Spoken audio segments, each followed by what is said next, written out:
উত্তরা উলামা পরিষদকে ধন্যবাদ জানাতে চাই। সময় একেবারে সংক্ষিপ্ত। ভারতীয় আগ্রাসনের বিরুদ্ধে গোটা জাতি ঐক্যবদ্ধ আছে।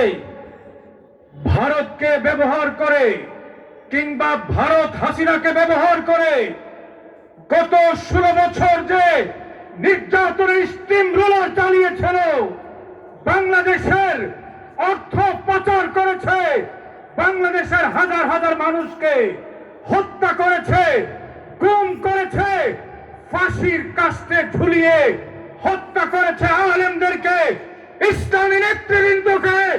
আমাদের পরিষ্কার বক্তব্য, এই গুম খুন হত্যার বিচার আগে হবে, তার আগে বাংলাদেশে কোনো নির্বাচন সুষ্ঠু হতে পারে না।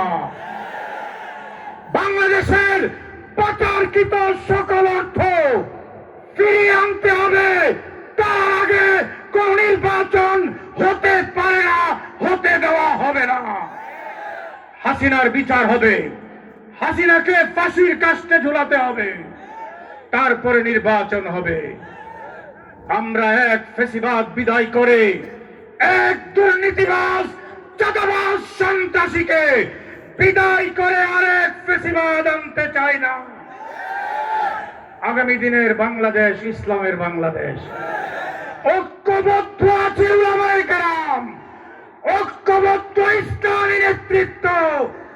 আগামী দিনে ইসলামের বাংলাদেশ হবে, ইসলামের নেতৃত্বে, উলামাদের নেতৃত্বে, মুক্তিকামী মানুষের নেতৃত্বে আগামীর বাংলাদেশ হবে। আপনারা রাজি আছেন? আল্লাহ আমাদেরকে তৌফিক